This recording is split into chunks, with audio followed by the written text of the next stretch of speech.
तर आज आपण बनवणार आहोत खरवस।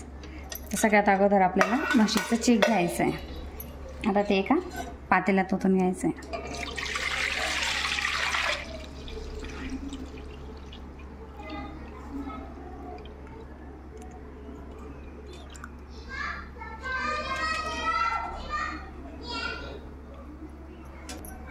तर आपल्याला हा अर्धा किलोचा गूळ त्या चीकमध्ये टाकून घ्यायचा आहे।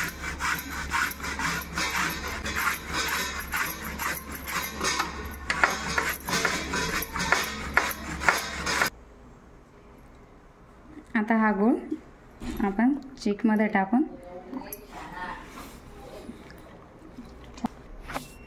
आता त्या गुळाला आपण मिक्स करून घेऊ। तोपर्यंत आपण एका पातेल्यामध्ये पाणी घेऊन त्याला गरम करून घेऊ आणि ते पाणी गरम होतं तोपर्यंत गूळ इकडं विरघळून जाईल। गूळ आता विरघळला आहे, तर ती गुळातली घाण वरती आली म्हणून आपल्याला आता ह्याची गाळून घ्यायचं आहे, म्हणजे त्याच्यातली घाण निघून जाईल।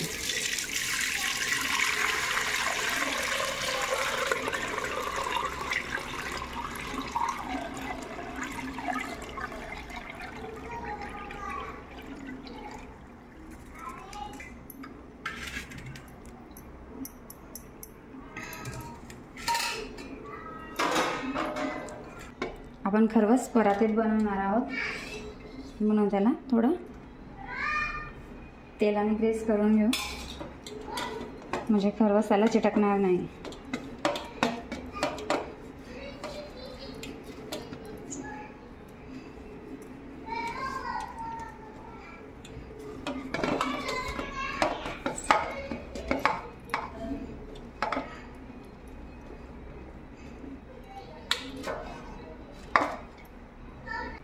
आता हे चीक आपण परातीत ओतून घेऊ।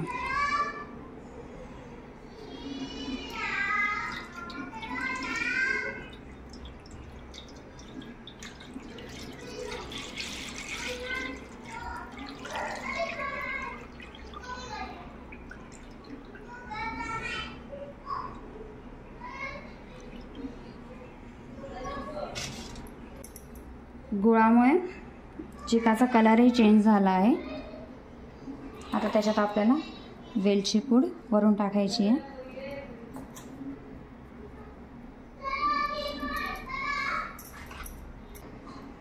आणि थोडीशी केसर पण टाकायची आहे।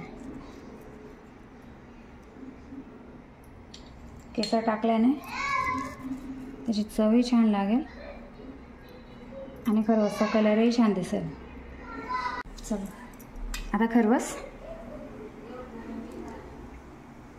स्टीम करायला ठेवून द्या।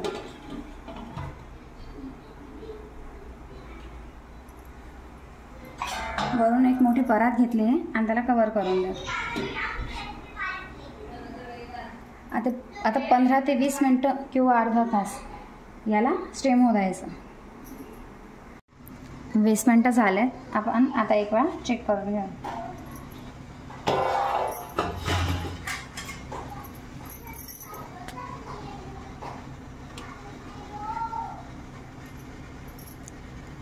चीक चिटकत नाही आहे चाकूला, म्हणजे खरवस तयार झाला आहे। तरी आपण त्याला 5-10 मिनिटं अजून लो फ्लेम करून स्टीम होऊ देऊ। झाले, आता आपण चेक करून घेऊ।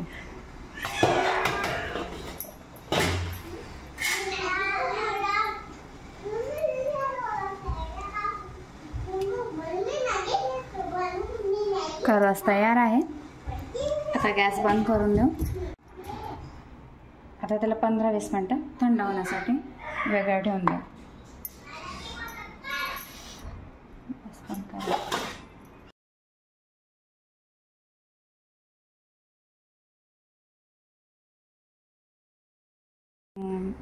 खरवस थंड झालं आहे, आपण याला छोट्या छोट्या पीसमध्ये कट करून घेऊ।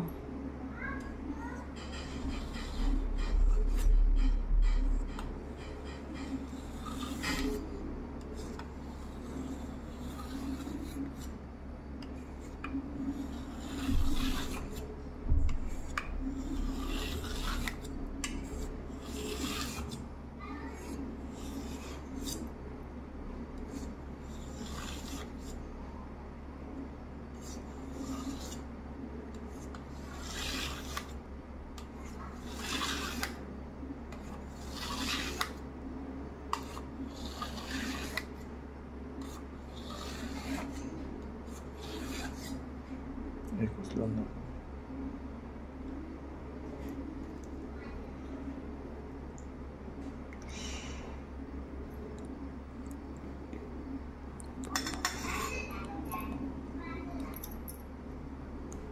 हे बघा किती छान आणि किती मऊ खरवस बनून तयार आहे.